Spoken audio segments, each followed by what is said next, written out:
नमस्कार, स्वागत है आपका अनिल कंप्यूटर्स की फ्री ऑनलाइन क्लासेस में। आज की क्लास में हम सीखेंगे सी लैंग्वेज में स्ट्रिंग को कैसे यूज किया जाता है। तो आइए जानते हैं सबसे पहले कि स्ट्रिंग क्या होता है। सी प्रोग्रामिंग में स्ट्रिंग कैरेक्टर का एक क्रम होता है और इसे नल के द्वारा टर्मिनेट किया जाता है। स्ट्रिंग का सबसे अंतिम कैरेक्टर हमेशा नल होना चाहिए। इससे पता चलता है कि हमारी स्ट्रिंग कहाँ पर खत्म हो रही है। स्ट्रिंग को हमेशा डबल कोट के अंदर लिखा जाता है, जबकि कैरेक्टर को सिंगल कोट के अंदर लिखा जाता है। स्ट्रिंग का फॉर्मेट स्पेसिफायर %s यूज किया जाता है। कैरेक्टर के लिए हम %c यूज करते हैं। जस्ट इसका हम एग्जांपल देखें तो हमने लिखा character c equal to n और सिंगल कोट लगाया है, यानी सिंगल कैरेक्टर लिखा है यहाँ पर, इसलिए सिंगल कोट में लिखा हुआ है। फिर नेक्स्ट देखिए, यहाँ पर हमने बेस्ट इंस्टीट्यूट लिखा है तो उसके लिए हमने डबल कोड यूज किया है क्योंकि हमने ग्रुप ऑफ कैरेक्टर लिखा है इसलिए। फिर आता है स्ट्रिंग को डिक्लेरेशन करना है, तो स्ट्रिंग डिक्लेरेशन कैसे किया जाता है। तो एक स्ट्रिंग जो होता है इजी एरे होता है जिसका डेटा टाइप हमेशा कैरेक्टर होता है। स्ट्रिंग डिक्लेरेशन का सिंटैक्स एक है तो कैरेक्टर str_name और ब्रैकेट के अंदर हमने लिखा है साइज, यानी इसका साइज क्या होगा। फॉर एग्जाम्पल ले तो हमने लिखा है कैरेक्टर स्ट्रिंग और उसका साइज दिया है 20, यानी हम 20 कैरेक्टर तक उसमें लिखना चाहते हैं।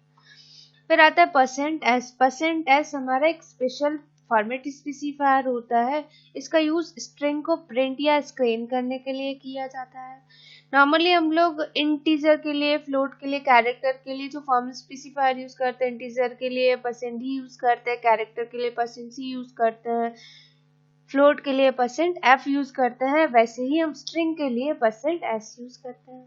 नेक्स्ट हम स्ट्रिंग का एग्जाम्पल देखें तो यहाँ पर देखिए हमने हेडर फाइल इंक्लूड किया है stdio.h इंट कैरेक्टर s20।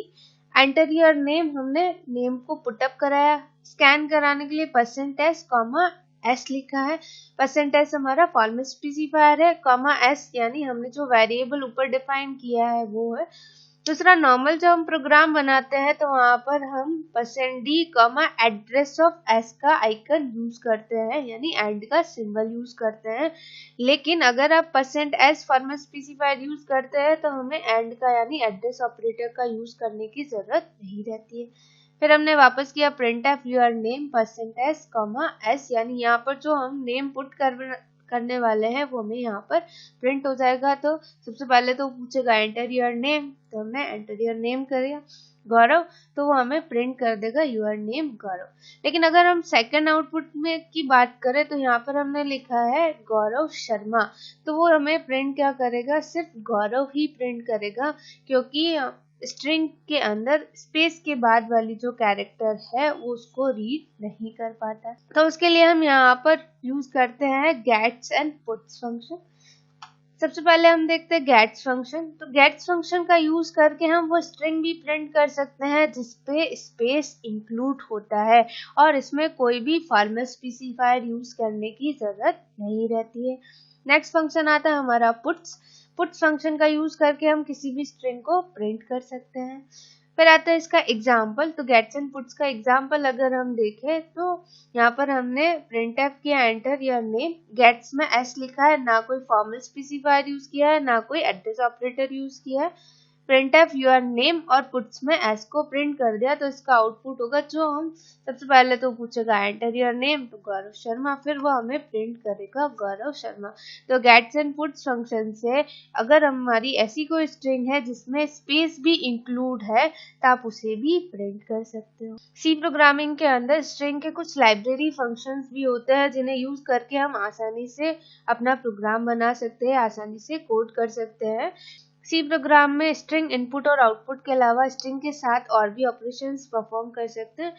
इसके लिए हमें कॉमन स्ट्रिंग ऑपरेशन के लिए खुद कोड ना लिखना पड़े, इसलिए हमें सी में कुछ बिल्ट इन फंक्शंस दिए गए होते हैं। इनको यूज करने के लिए हमें string.h हेडर फाइल को इंक्लूड करना होता है। तो सबसे फर्स्ट आता है strlen, second function strcpy, third use करते हैं strcat, फोर्थ यूज करते हैं strrev, फिर str_upr और str_lwr।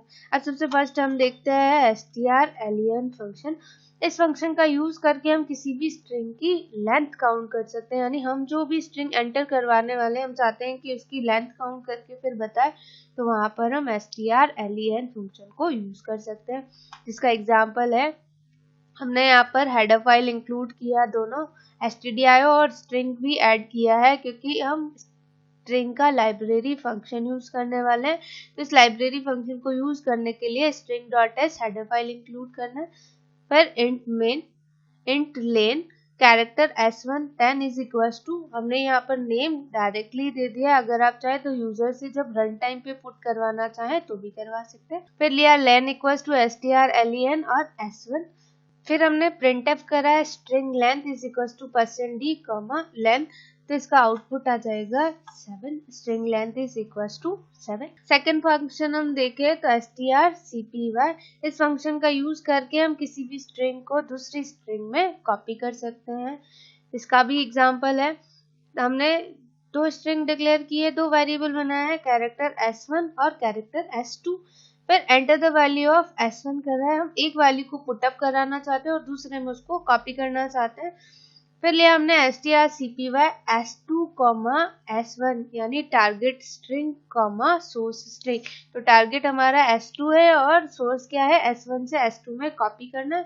फिर पुट्स s1 और पुट्स s2 दोनों को हम प्रिंट कर देंगे, तो इसका आउटपुट हम जो भी, पहले तो सबसे पहले एंटर द वैल्यू ऑफ आएगा, तो वैल्यू हमने दे दिया है यहाँ पर नीलोफर, तो उसी नेम को दो बार आपको प्रिंट कर देगा, यानी एक स्ट्रिंग को दूसरे स्ट्रिंग में कॉपी कर देगा।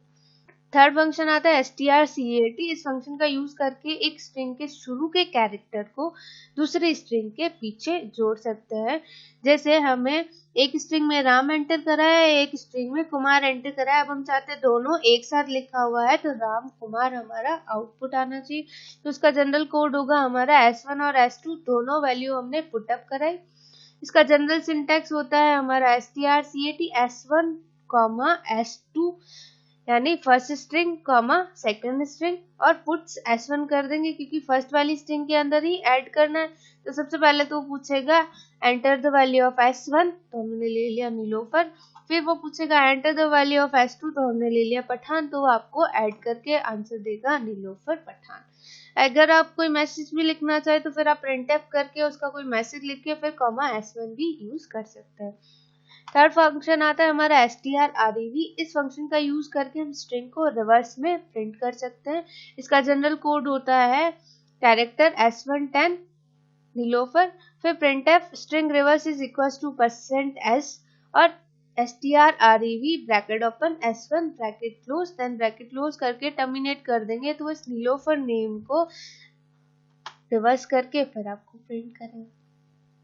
फिफ्थ फंक्शन हम यूज करते हैं strupr, इस फंक्शन से स्ट्रिंग को अपर केस में कन्वर्ट किया जाता है।